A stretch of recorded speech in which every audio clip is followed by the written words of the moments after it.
Peço, meus irmãos, que abram a palavra do Senhor no livro dos Juízes, no seu capítulo número 7.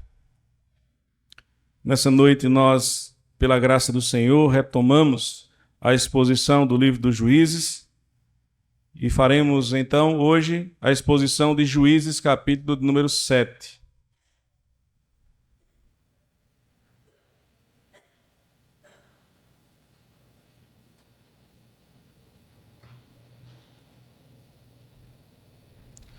Ouça com atenção, com reverência, mas acima de tudo com fé. Esta é a poderosa palavra de Deus, que nos diz assim: Então Jerubaal, que é Gideão, se levantou de madrugada, e todo o povo que com ele estava, e se acamparam junto à fonte de Arode, de maneira que o arraial dos midianitas lhe ficava para o norte, no vale, defronte do outeiro de Moré. Disse o Senhor a Gideão: É demais o povo que está contigo, para eu entregar os midianitas nas suas mãos. Israel poderia se gloriar contra mim, dizendo: A minha própria mão me livrou. Apregou-a, pois, aos ouvidos do povo, dizendo: Quem for tímido e medroso, volte e retire-se da região montanhosa de Gileade. Então voltaram do povo 22.000, e 10.000 ficaram. Disse mais o Senhor a Gideão: Ainda há povo demais. Faze-os descer às águas, e ali tu os provarei. Aquele de quem eu te disser, este irá contigo, esse comigo irá. Porém, todo aquele de quem eu te disser, este não irá contigo, esse não irá. Fez Gideão descer os homens às águas. Então o Senhor lhe disse: Todo que lamber a água com a língua, como faz o cão, esse porás à parte. Como também a todo aquele que se abaixar de joelhos a beber. Foi o número dos que lamberam, levando a mão à boca, 300 homens, e todo o restante do povo se abaixou de joelhos a beber a água. Então disse o Senhor a Gideão: Com estes 300 homens que lamberam a água, eu vos livrarei, e entregarei os midianitas nas tuas mãos, pelo que a outra gente toda que se retire, cada um para o seu lugar. Tomou o povo provisões nas mãos e as trombetas. Gideão enviou todos os homens de Israel, cada um à sua tenda. Porém, os 300 homens reteve consigo. Estava o arraial dos midianitas abaixo dele no vale. Sucedeu que, naquela mesma noite, o Senhor lhe disse: Levanta-te e desce contra o arraial, porque o entreguei nas tuas mãos. Se ainda temes atacar, desce tu com teu moço pura ao arraial, e ouvirás o que dizem. Depois, fortalecidas as tuas mãos, descerás contra o arraial. Então desceu ele com o seu moço pura até a vanguarda do arraial. Os midianitas, os amalequitas e todos os povos do Oriente cobriam o vale como gafanhotos em multidão. E eram os seus camelos em multidão inumerável, como a areia que há na praia do mar. Chegando, pois, Gideão, eis que certo homem estava contando um sonho ao seu companheiro e disse: Tive um sonho. Eis que um pão de cevada rodava contra o arraial dos midianitas, e deu de encontro à tenda do comandante, de maneira que esta caiu, e se virou de cima para baixo, e ficou assim estendida. Respondeu-lhe o companheiro e disse: Não é isto outra coisa, senão a espada de Gideão, filho de Joás, homem israelita. Nas mãos dele entregou Deus os midianitas e todo este arraial. Tendo ouvido Gideão contar este sonho e o seu significado, adorou. E tornou ao arraial de Israel e disse: Levantai-vos, porque o Senhor entregou o arraial dos midianitas nas vossas mãos. Então repartiu os 300 homens em 3 companhias e deu-lhes, a cada um nas suas mãos, trombetas e cântaros vazios, com tochas neles. E disse-lhes: Olhai para mim e fazei como eu fizer. Chegando eu às imediações do arraial, como fizer eu, assim fareis. Quando eu tocar a trombeta e todos os que comigo estiverem, então vós também tocareis a vossa ao redor de todo o arraial e direis: Pelo Senhor e por Gideão. Chegou, pois, Gideão e os 100 homens que com ele iam às imediações do arraial, ao princípio da vigília média, havendo-se pouco tempo antes trocado as guardas, e tocaram as trombetas e quebraram os cântaros que traziam nas mãos. Assim tocaram as 3 companhias as trombetas e despedaçaram os cântaros, e seguravam na mão esquerda as tochas e na mão direita as trombetas que tocavam e exclamaram: Espada pelo Senhor e por Gideão. E permaneceu cada um no seu lugar ao redor do arraial, que todo deitou a correr e a gritar e a fugir. Ao soar das 300 trombetas, o Senhor tornou a espada de cada um contra o outro. E isto em todo o arraial, que fugiu rumo de Zerará, até Bet-sita, até o limite de Abel-meolá, acima de Tabate. Então os homens de Israel, de Naftali, de Assé e de todo Manassés foram convocados e perseguiram os midianitas. Gideão enviou mensageiros a todas as montanhas de Efraim, dizendo: Descei de encontro aos midianitas e impedi-lhes a passagem pelas águas do Jordão até Bet-bará. Convocados, pois, todos os homens de Efraim, cortaram-lhes a passagem pelo Jordão até Bet-bara e prenderam a 2 príncipes dos midianitas, Oreb e Zeeb. Mataram Oreb na penha de Oreb e Zeeb mataram no lugar de Zeeb. Perseguiram aos midianitas e trouxeram as cabeças de Oreb e de Zeeb a Gideão, da além do Jordão. Amém. Vamos orar ao Senhor mais uma vez, meus irmãos. Baixe sua cabeça. Vamos pedir que o Senhor fale conosco nesta noite por meio da pregação da sua santa palavra. Santíssimo Deus e eterno Pai, nos colocamos diante do Senhor mais uma vez, na confiança e convicção de que Tu estás a nos ouvir. Te pedimos, ó Deus, que o Senhor seja conosco nesta noite, abrindo o nosso coração e o nosso entendimento. Que a Tua voz, ó Pai, se faça clara aos nossos ouvidos. Que o Senhor possa, de forma muito objetiva e direta, nos mostrar a Tua vontade a partir desse texto. Que nele também, ó Deus, haja confrontação de pecados. Que por meio dele o Senhor possa nos estimular a fazer a Tua obra. Que por meio dele, ó Deus, sejamos capazes de enxergar Cristo Jesus, o nosso Senhor e Rei. E é em nome dele, de Jesus Cristo, aquele que reina para todo sempre, que nós assim te oramos, hoje e todo sempre. Amém. Meus irmãos, eu gosto de pesquisar sobre guerras antigas e a maneira como o Senhor, como os soldados, eles executavam as ordens dos seus senhores.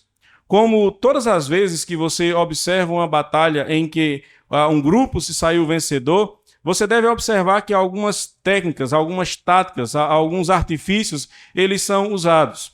Muitas vezes uma batalha ela não é vencida simplesmente pela quantidade de soldados ou pela quantidade de armas que eles dispõem para lutar. Muitas vezes as táticas de guerras elas são precisas e importantes no campo de batalha. Uma história antiga sobre a guerra de Troia nos fala sobre um homem chamado Odisseu.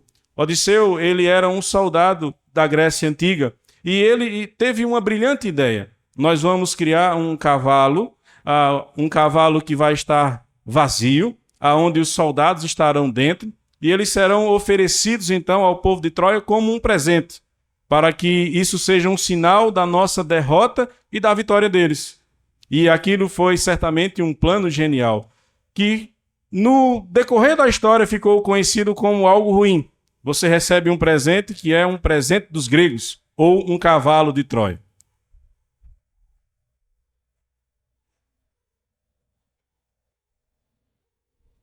Está chegando ao fim, Esse período está chegando ao fim, graças a Deus. Mas voltando, meus irmãos. Diante daquela muito boa estratégia de guerra, Troia foi derrotada. Odisseu, então, se tornou conhecido pela sua habilidade militar e pelo seu plano, que foi essencial diante daquela vitória, então, que o grego conseguiu. Pensando nisso, irmãos, pensando em campo de batalha, pensando em como muitas vezes nós também somos chamados a guerrear a guerra do Senhor, nós temos que pensar que a nossa mente ela é limitada. Nós não somos capazes de imaginar formas de resolvermos o nosso grande problema. A nossa guerra ela é espiritual. O nosso grande inimigo ele jamais seria vencido por qualquer um de nós. Era necessário então que o Senhor viesse e realizasse essa obra de salvação, que ele pudesse então salvar o seu povo. E ele faz isso por meio de um plano também. Um plano que ninguém jamais poderia imaginar, porque ele foi muito bem elaborado e melhor ainda executado. O plano da salvação de Deus, o plano que traz a redenção para o seu povo.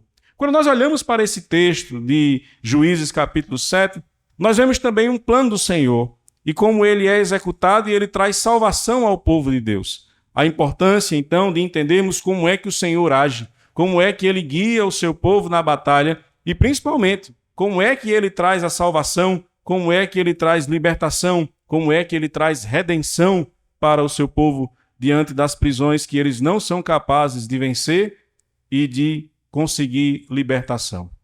Nós olhamos para esse texto dos Juízes também e nós percebemos como o povo do Senhor ele continua a vacilar na fé. Mais especificamente, nós olhamos para um homem chamado Gideão. Nós já acompanhamos o início da sua história no capítulo número 6. Alguém que é levantado pelo Senhor para guiar Israel, para ser o libertador, mas que era alguém cheio de falhas. Alguém que era incrédulo, alguém que tinha falhas na sua fé.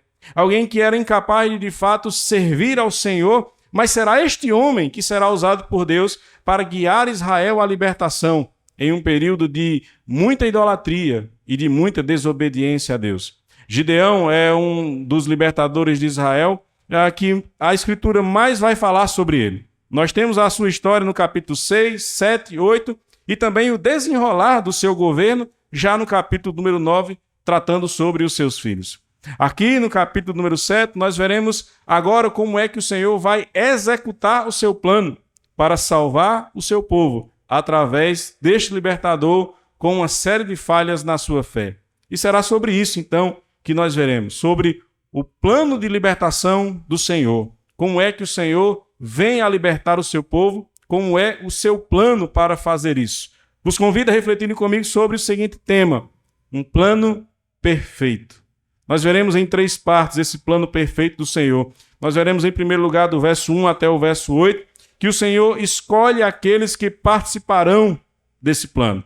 Depois nós veremos do verso 9 até o verso 15, que o Senhor fortalece a fé dos seus soldados. E em terceiro e último lugar, nós veremos que o Senhor define a forma como esse plano será executado, versículo 16 até o versículo número 25. Vejamos então, em primeiro lugar, como é que o Senhor executa esse plano perfeito, escolhendo aqueles que participarão do seu plano. Vejamos o que diz a Escritura a partir do verso 1 do capítulo 7 de Juízes. Diz o texto que Jerubaal, que é Gedeão, se levantou de madrugada e todo o povo que com ele estava, e se acamparam junto à fonte de Arode, de maneira que o arraial dos midianitas lhe ficava para o norte, no vale, defronte do outeiro de Moré.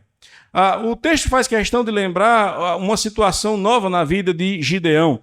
Você se lembra que no capítulo número 6, depois que ele derrubou um altar de Baal, as pessoas começaram a chamar Gideão de Jerubaal, dizendo Baal contenda contra ele. Esse nome, ele novamente é lembrado, mostrando essa faceta de Gideão. Um homem que tem as suas dificuldades, um homem que tem a sua falta de fé, um homem que gostava de pedir sinais a Deus, mas é um homem que Deus levanta para fazer a sua obra. E ele está aqui se preparando para entrar de uma vez por todas e finalmente no campo de batalha. Porque ele pediu uma série de sinais a Deus, ele tinha muitas dúvidas se de fato o Senhor estaria com ele. Isso é apresentado no capítulo número 6. Mas agora ele reuniu o seu exército, um grande exército. Mais de 40 mil soldados israelitas estão juntamente com ele, se preparando para entrar no campo de batalha contra os midianitas. Mas aquilo que parecia ser um cenário favorável do ponto de vista humano, vai ter uma alteração, e essa alteração ela é trazida pelo Senhor. Mais de 40 mil soldados foram levantados. Mais de 40 mil homens estão prontos a guerrear ao lado de Gideão. Mas o Senhor, ele apresenta uma preocupação e ele resolve isso.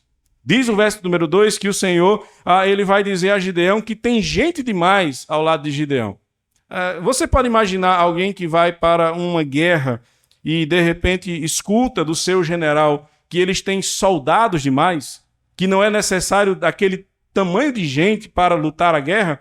É um pouco improvável, mas é isso que acontece. E tem uma razão para isso. O Senhor está preocupado que Israel imagine, pense que eles conseguiram esta vitória não pela mão do Senhor, mas porque eles tinham um grande exército lutando esta guerra. E para resolver esse problema, o Senhor vai dar uma ordem a Gideão. Você deve transmitir uma mensagem, e a mensagem é muito simples. Se você estiver com medo, se você estiver assustado, você não pode lutar esta batalha. Você deve retornar para a sua casa. E a surpresa vem. Mais de 30 mil homens, então, vão embora do campo de batalha. Aquele grande exército agora foi reduzido. E eu quero que você comece a perceber e imaginar como é que está ficando o coração de Gideão. Se ele já era alguém que tinha medo, se ele já era alguém assustado, preocupado, como é que ele fica agora percebendo que o seu exército ele está sendo tirado do campo de batalha antes mesmo da batalha? É isso que Deus está fazendo. Ele está retirando todos aqueles que estão vacilando na fé.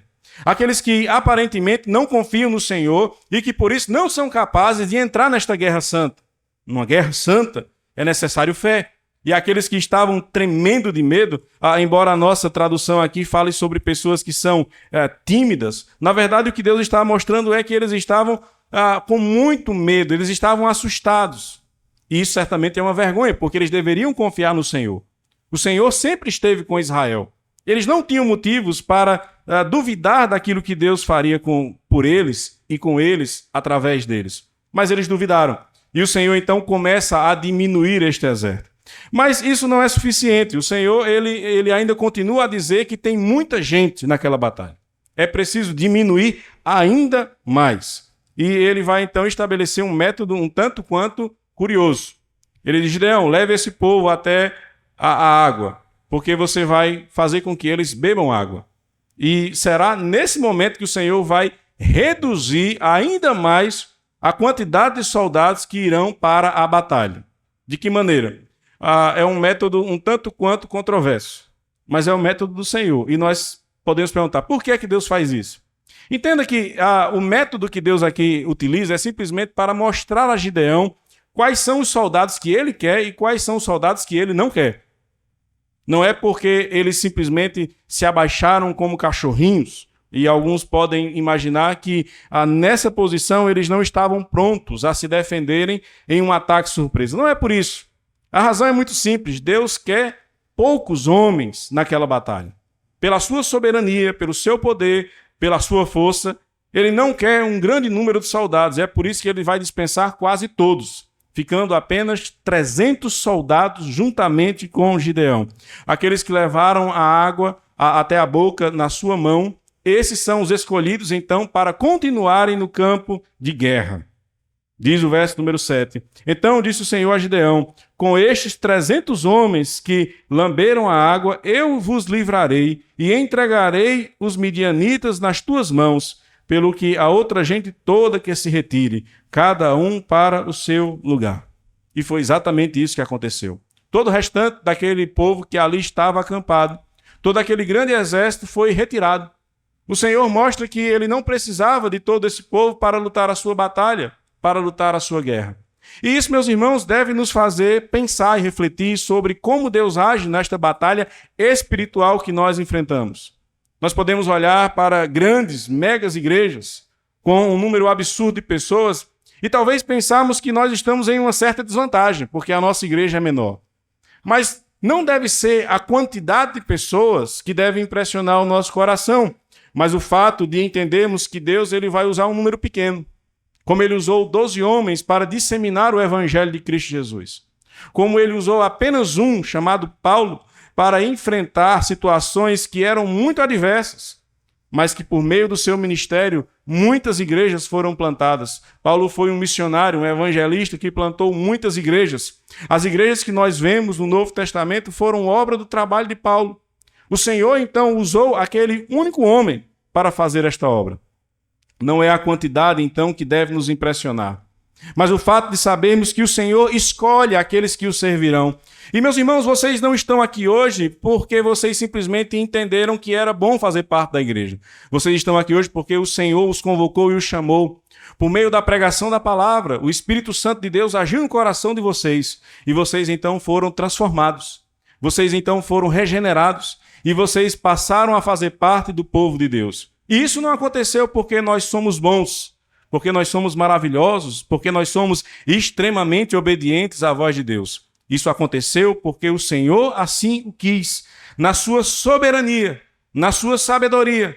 Ele escolheu cada um de nós com os seus pecados, com os seus defeitos, com as suas dúvidas, com as suas falhas constantes. Mas o Senhor está realizando a sua obra, fazendo o trabalho que é necessário ser feito em São Bento, justamente através da vida de cada um de vocês. O Senhor nos chamou, o Senhor nos convocou, de maneira que agora nós devemos obedecer a sua voz. Devemos nos levantar, devemos aceitar este chamado, que não é um pedido, é uma ordem. Eu vos chamo a servirem no meu reino.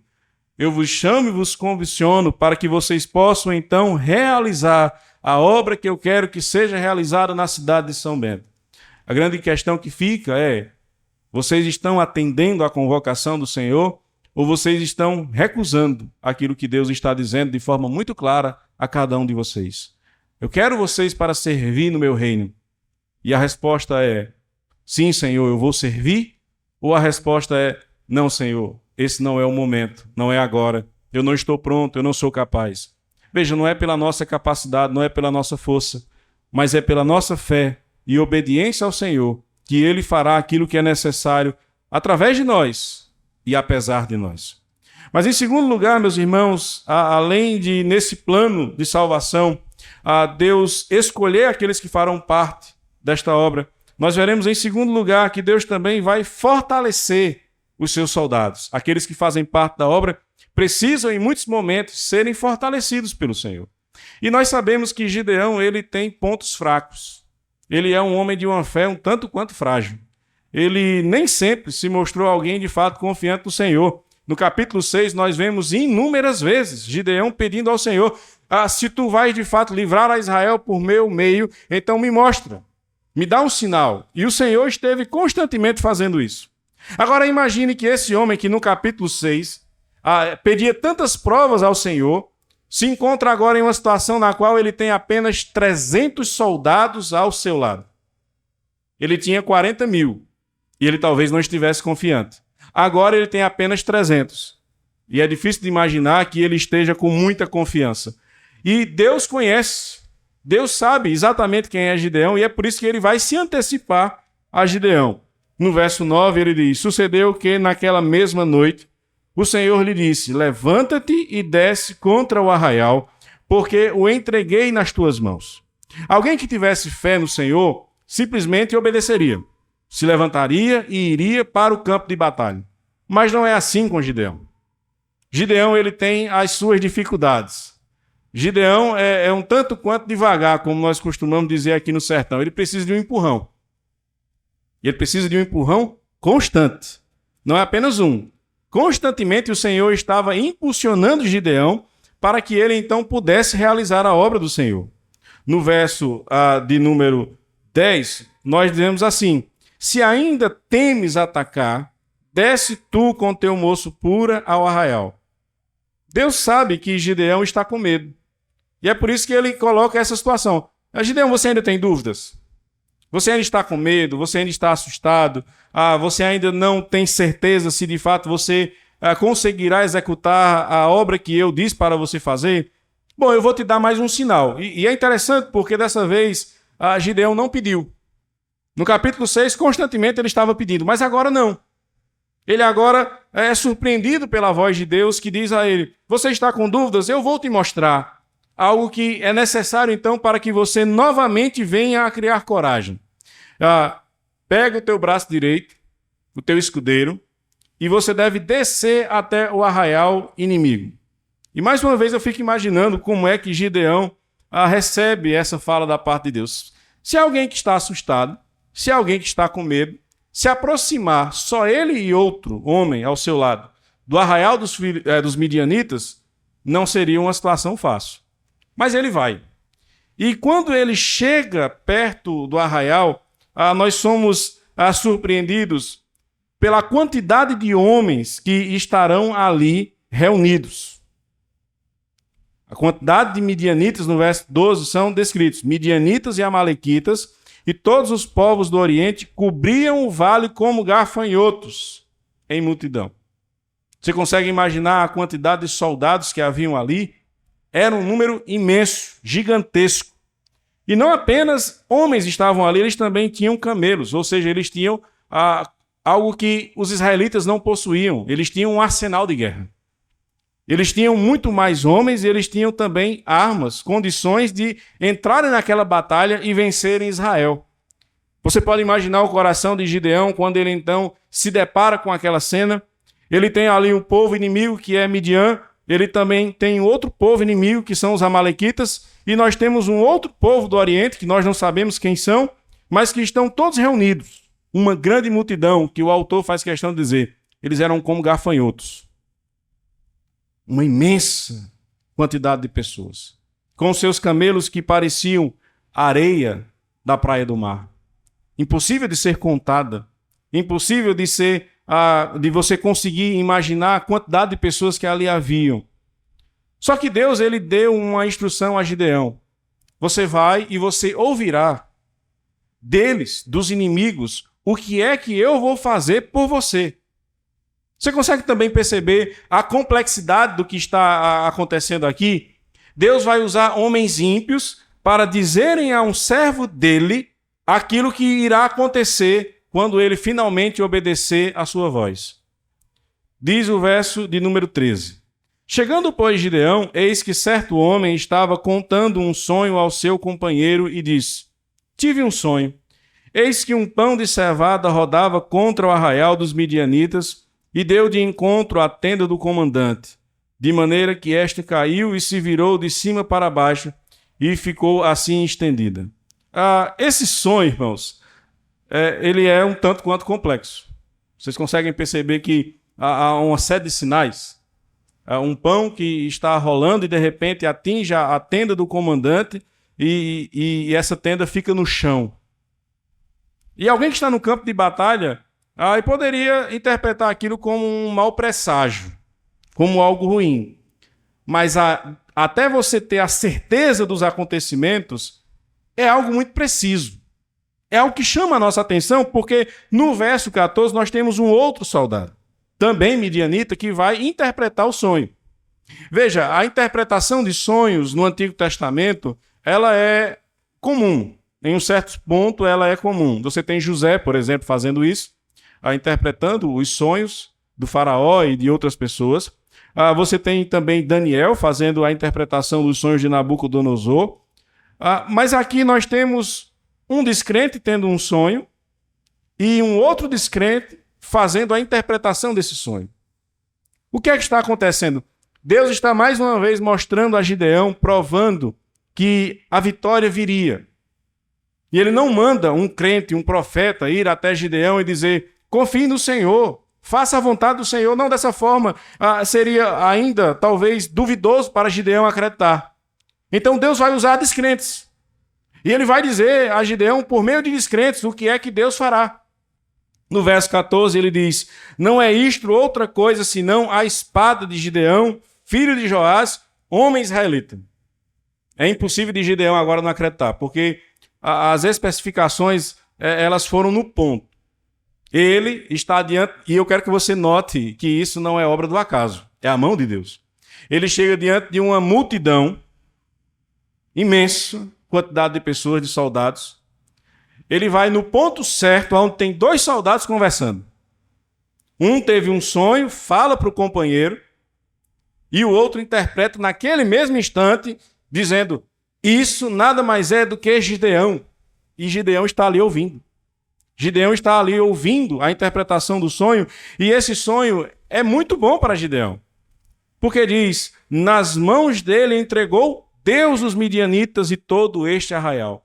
Como é que este homem poderia fazer uma interpretação dessa?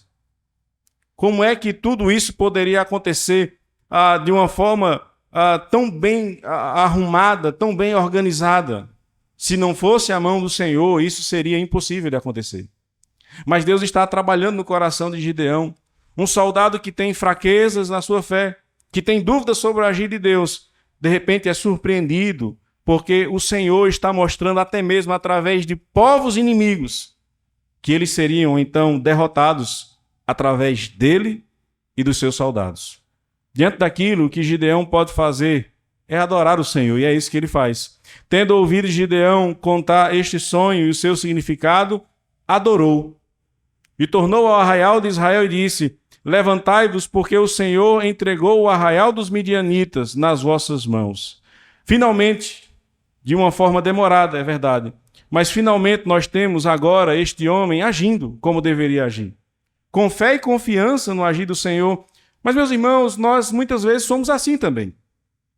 Talvez em muitos momentos você se sinta constrangido, impedido de agir, porque você de alguma maneira se esqueceu de quem é Deus e do que Ele é capaz de fazer por você. Mais especificamente, você se esqueceu daquilo que Deus já fez na sua vida. Em algum momento você fica procurando sentido, razão para continuar entre o povo de Deus, porque o seu coração se afastou do Senhor há muito tempo. Você olha para o Senhor e você busca uma razão para continuar servindo. Você espera que algo extraordinário aconteça para que você possa então dizer: opa, agora eu creio em Deus. Agora eu sei que eu devo servir ao Senhor. E eu quero dizer que isso não é necessário. O que você precisa, na verdade, é ouvir, porque foi isso que aconteceu na vida de Gideão, percebe? Gideão ouviu a voz de Deus, mesmo que através de um ímpio. Mesmo que através de um inimigo, ele ouviu a voz do Senhor dizendo que daria vitória na sua vida. O que você precisa, então, é, novamente, ouvir a voz de Deus. Ouvir a voz do Senhor que claramente diz a você: eu estou com você. Eu vou consolá-lo, eu vou animar você, eu estarei ao seu lado, eu não vou desampará-lo, eu não vou abandoná-lo. Esta é uma promessa que Cristo faz: eu estarei convosco todos os dias. Onde está a nossa fé em relação às promessas de Cristo Jesus? O que nós precisamos mais, irmãos? Além de simplesmente confiarmos na voz do nosso Deus, que nos diz que estará ao nosso lado. É Ele quem nos consola, é Ele quem nos anima. O Salmo 119 diz: o que me consola na minha angústia é isto, que a tua palavra me vivifica. A palavra do Senhor. A palavra do Senhor que de fato traz ânimo ao nosso coração, que traz alegria ao nosso coração abatido, que vem como uma flecha em chamas e desperta mais uma vez aqueles que estão sonolentos, desesperançosos, desacreditados. Mas o Senhor vem e nos lembra: eu estarei com vocês. Vocês não precisam temer. E todas as vezes que o seu coração se sentir assim, todas as vezes que você estiver abatido, a forma de resolver isso é ouvir novamente a voz do Senhor. Ouça o Senhor.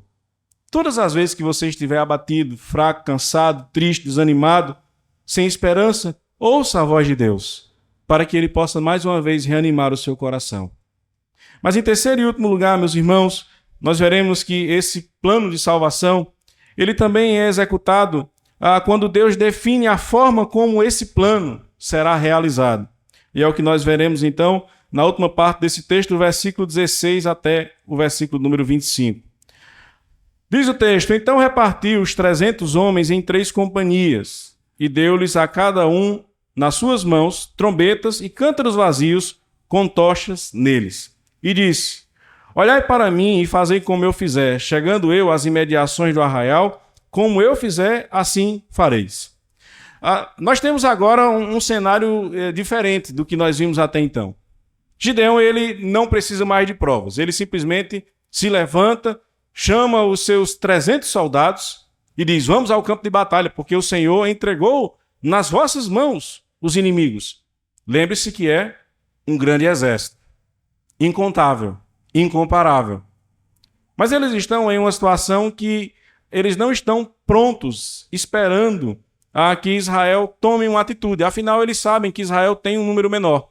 Eles não sabem que agora só tem 300 soldados, mas eles sabem que o número que está do lado de Israel é bem menor do que o número de soldados que está ao lado deles. E é por isso, então, que talvez eles estejam despreocupados, estejam dormindo sossegadamente. Mas a razão para a qual nós olhamos essa atuação de Gideão é que o Senhor está capacitando a Gideão para que ele, então, conduza o povo à vitória. Porque ele tem um plano que é maravilhoso. Ele vai lutar e vencer esta guerra sem usar um único soldado, de fato, nesse instante. Eles não precisarão entrar no campo de batalha e derramar o seu sangue. Eles vão simplesmente enganar os seus inimigos. Ele divide em 3 frentes, então cada um fica em uma parte. Vocês vão se preparar da seguinte forma: vocês terão uma tocha na mão, vocês terão um cântaro vazio, e vocês vão seguir aquilo que eu farei. Então, o que eu faço, vocês fazem também. Quando eu tocar a trombeta, e todos os que comigo estiverem tocarem também, vocês tocam juntos. Além disso, vocês vão quebrar o cântaro e vocês vão acender as tochas. Mas além disso, vocês vão clamar pelo Senhor e por Gideão. Você percebe que esse plano, ele não parece muito razoável. Ele não parece ser suficiente para você vencer uma batalha. Você vai ficar com a tocha na mão, você vai ficar com a trombeta na outra, você vai quebrar um cântaro vazio, você vai acender uma tocha, você vai gritar pelo Senhor e por Gideão. Isso é suficiente? Bom, se a mão do Senhor estiver ao seu lado, é suficiente, porque é isso que vai acontecer. O Senhor é quem vai dar esta vitória ao povo de Israel. É o Senhor quem, de fato, é capaz de trazer vitória ao seu povo, mesmo nas situações mais adversas. E é o que o texto faz questão de dizer no verso número 22.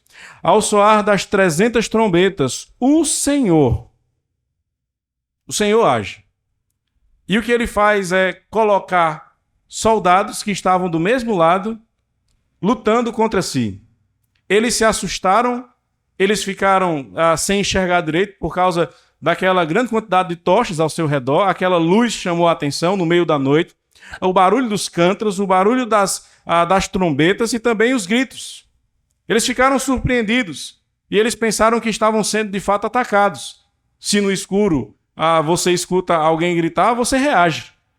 E é isso que eles fazem, eles começam a reagir, eles começam a atacar uns aos outros. O Senhor faz isso. Perceba que não é simplesmente um plano bem elaborado por parte de Gideão. É Deus quem faz com que estes homens se matem, se destruam. O Senhor vem e mostra o seu poder. Mas nós, irmãos, vamos perceber que Gideão, ele se esquece das ordens de Deus. Juízes tem um ponto interessante. Você não tem aqui um conto de fadas. Então, nem sempre o final é feliz. Por vezes, o final é negativo, ainda que aparentemente esteja tudo bem. Nós perceberemos que a história de Gideão, ela começa a trilhar um caminho muito estranho. Porque você se lembra qual foi a ordem que Deus deu a Gideão? 300 homens é o que eu quero para lutar esta batalha. Não mais do que isso, para que Israel não venha a pensar e imaginar só por um instante que eles alcançaram esta vitória por meio da sua capacidade militar e pelo número de armas que foram levantadas diante dos midianitas e amalequitas. Mas Gideão, talvez pensando em glorificar o próprio nome, convoca novamente aqueles que não estavam mais no campo de batalha. Ele convoca os soldados que se retiraram da batalha. Chama cada um deles a novamente lutarem. E o final dessa história, que nós vemos então no versículo número 25, é a morte de 2 homens, Oreb e Zeeb, que são mortos por efraimitas, que também não estavam no campo de batalha, mas que foram chamados por Gideão para entrarem na batalha. Veja, nós temos aqui um desenrolar que deve nos chamar a atenção, porque nós precisamos confiar naquilo que Deus disse que fará. Nós não precisamos, então, criar formas, métodos, maneiras para executarmos o plano de Deus. É necessário simplesmente fazer aquilo que Deus disse. Não é necessário, então, que você imagine coisas mirabolantes para chamar a atenção do mundo. A pregação do Evangelho é suficiente. Nós não precisamos de uma peça teatral. Nós não precisamos que aqui fique tudo escuro, uma fumaça suba e de repente alguém esteja dando cambalhota para lá e para cá, e uma quantidade significante de moças com roupas coladas fiquem dançando, chamando a atenção de todos que aqui estão com a história de dança profética. Isso é profanação ao que Deus disse. Deus nos chama a realizar a sua obra, a executar o seu plano, não por meio dos nossos métodos, em desobediência à sua voz, mas fazendo simplesmente aquilo que ele disse. O que foi que Deus disse para a igreja? Como é que nós vencemos de fato a batalha que nós temos, que é espiritual? Por meio daquilo que é espiritual. Em Efésios, o Senhor nos dá uma armadura, que é uma armadura de fé. e que nada mais, nada menos é do que a Escritura e a oração. Obedecendo à voz do Senhor, nós fazemos aquilo que Deus quer. Nós realizamos, então, aquilo que Ele estabeleceu para que se cumpra o seu plano de redenção. Quando nós olhamos para esse texto, meus irmãos, nós também devemos perceber que Cristo Jesus, ele foi o escolhido, não foi? Ele foi o escolhido para executar um plano de salvação. E a forma como ele executou esse plano de salvação nos chama ainda mais atenção, porque foi através da morte, da sua morte na cruz. Quando ele foi até o Calvário, ele enganou a todos. Muitos imaginaram que ele, ali, pendurado no madeiro, estava derrotado. Mas a grande realidade dos fatos é que ele venceu justamente ali naquela cruz. O método, a forma, vem do Senhor.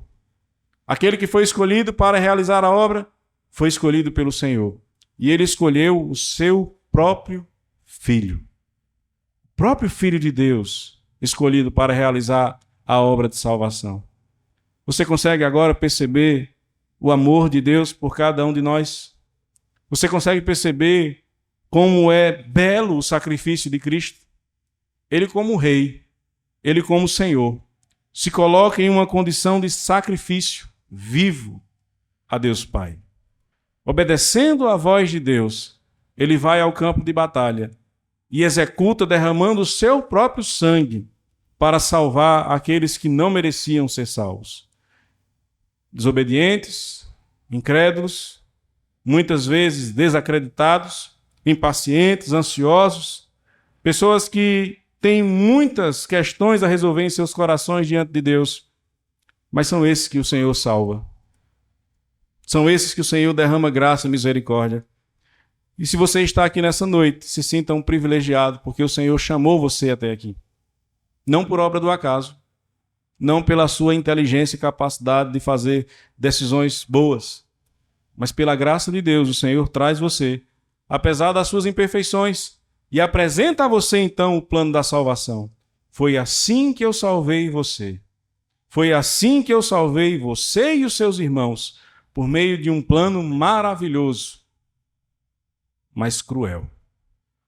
Porque o meu próprio Filho foi escolhido para executar este plano. E a forma não é uma forma agradável, é uma forma dolorosa. Cristo, pendurado no madeiro, exposto à vergonha, humilhado, seu sangue sendo ali derramado, mas vivo ao terceiro dia. O nosso Rei, Cristo Jesus, ele está vivo. E ele nos chama, então, a participarmos deste plano, o plano da salvação. Veja, os benefícios desse plano são vividos na nossa vida. Nós somos abençoados por aquilo que Cristo fez, tendo sido escolhido para morrer em nosso lugar. Que a sua confiança, meu irmão, esteja então nesse Senhor. Que a sua esperança esteja nesse Senhor, que fez tudo isso por amor e misericórdia ao seu povo. Nós temos, irmãos, alguns desafios que nos são importantes de vermos nesta noite, diante de tudo aquilo que o Senhor nos apresentou. Em primeiro lugar, como alguém que foi escolhido por Deus, você deve estar entre os soldados do Senhor. Olha, irmão, eu não sei o que você tem enfrentado. Eu não sei as angústias que você tem vivido. Eu não sei os momentos de dor que você tem atravessado. Mas uma coisa eu posso lhe dizer. O Senhor escolheu você para servi-lo. E esses momentos não são aceitáveis diante de Deus como desculpas para que você não esteja no meio do povo de Deus. E é impressionante. Se a vida não está bem, a primeira coisa que muitos pensam é: hoje eu não vou para a igreja, não. Vou ficar em casa, pastor. Não estou bem. A semana foi terrível. Eu vou ficar em casa. Meu irmão, eu quero que você faça um exercício comigo aí. Você, no seu coração, você imagina assim, você chegando diante de Deus, não do seu pastor, sou um pecador como você. Chega diante de Deus. Diz: Senhor, eu sei que tu enviou o teu filho para morrer em meu lugar, me salvou, me deu salvação quando eu não merecia. E a única coisa que o Senhor pede de mim é adoração. Em um dia da semana, eu devo dedicar todo o meu esforço, toda a minha alegria para te adorar. Mas tem algumas semanas, Senhor, que a coisa não está boa não, então eu vou pedir licença e vou ficar em casa. O dia de adoração, ele não vai mais ser dia de adoração, vai ser um dia em que eu vou desopilar. Agora, se você acha que isso vai funcionar com Deus, eu sinto muito em dizer, você é tolo. Você está vivendo uma grande tolice. Deus não quer desculpas, Deus quer obediência. Deus quer você no meio do povo de Deus. A nossa igreja, graças a Deus, ela tem vivido um período muito bom de escola bíblica dominical, mas eu não estou satisfeito. Porque muitos de vocês não estão aqui no domingo pela manhã e deveriam estar. Todo domingo você deveria pensar que a prioridade da sua vida é estar no meio do povo de Deus. Estar no meio daqueles que o Senhor salvou para adorá-lo. Não com desculpas, porque eu estou doente. Todo mundo tem doença, meu irmão. Isso não impede você de servir a Deus. Todo mundo tem problema, meu irmão. Isso não impede você de servir a Deus. Você consegue trabalhar, você consegue viajar, você consegue visitar as pessoas, você consegue falar mal dos outros, você consegue falar mal da igreja, você não consegue servir a Deus por quê? Por que você não consegue estar no meio do povo de Deus? O que é que lhe impede? O seu coração pecaminoso lhe impede. E o Senhor te diz nesta noite de forma muito clara: jogue fora isso e venha para a igreja. O seu lugar é na igreja, deixe para ir para o sítio, visitar o povo, falar mal do povo no dia de domingo. É para outra situação, não faça isso, venha para a igreja. É aqui o seu lugar de manhã, é aqui o seu lugar de noite. Não é em outro local. Não é fazendo outra coisa que não seja estar no meio do povo do Senhor, adorando aquele que lhe salvou. Em segundo lugar, busque reanimar o seu coração no Senhor. Está abatido, está desanimado, não é o pecado que vai animar o seu coração. Não é. Não é uma boa noite de farra no São João, no Carnaval, ou seja, lá onde for, que você vai se reanimar. Você, na verdade, vai simplesmente pecar contra Deus. Você quer reanimar o seu coração que está abatido, que está aflito? Vá até o Senhor. E a melhor forma de fazer isso é justamente na igreja. Vindo para a igreja. Ouvir ao Senhor falando com você. Cantando louvores, lágrimas descendo, coração em pranto, despedaçado, sofrendo, arrasado, mas cantando a Deus. E alegrando o seu coração e a sua alma na presença de Deus. De outra sorte, meu irmão, eu sinto muito, daqui a um tempo você vai estar no mundo. Vou nada, pastor, confia. Vai nesse caminho que você está indo. Trata a igreja como uma opção, como uma coisa qualquer. Eu vou no dia que dá certo, que dá vontade, e se não chover. Não precisa nem chover. Se tiver bonito, eu já fico em casa. Anime o seu coração no Senhor. E fora da igreja, você não vai conseguir isso. Distante dos seus irmãos que adoram a Deus, você não vai reanimar o seu coração. Você vai enfraquecer o seu coração. Você vai se afastar do Senhor. Você vai se desviar dos caminhos do Senhor. Em terceiro lugar, junte-se àqueles que já estão no campo de batalha. Eu já faço aqui um aviso e uma convocação à igreja. Próximo mês, nosso evangelismo vai ser no final da tarde de sábado. Você vai estar conosco, nem que eu tenha que buscar você dentro de casa, mas você vai.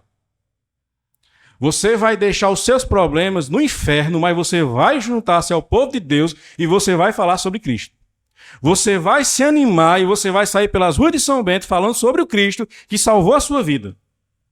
Porque esse meu irmão, se você nunca conseguir separar um tempo da sua vida para participar de fato da obra de Deus, é porque você não quer ser parte da obra de Deus.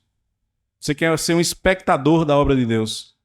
Mas o Senhor chamou você para participar dela, para entrar no campo de batalha, para sofrer perseguição e insulto, para ser bombardeado com expressões negativas. Uma coisa que me chamou a atenção no nosso último evangelismo. Eu evangelizei um TJ e ele tentou me evangelizar também. Né? Ficamos lá, trocando. Eu dei a mini bíblia para ele, ele me deu um cartazinho lá, cheio de heresia. Mas o que é que me chama a atenção, irmãos? Que eles estão nas ruas e vocês estão em casa. Toda semana eles estão no meio da rua. E o povo de Deus está calado. Pastor, é que eu tenho vergonha de evangelizar. Tem, né? O Senhor disse que vai se envergonhar de você também lá na frente. Lembre disso. Recorde-se disso. Embora pareça engraçado, né? Porque o pastor tem um jeito engraçado de bater em vocês. Mas o que eu estou falando aqui é uma coisa muito séria. É uma coisa séria e leve a sério. O Senhor te chama não para que você seja um espectador e um visitador da igreja.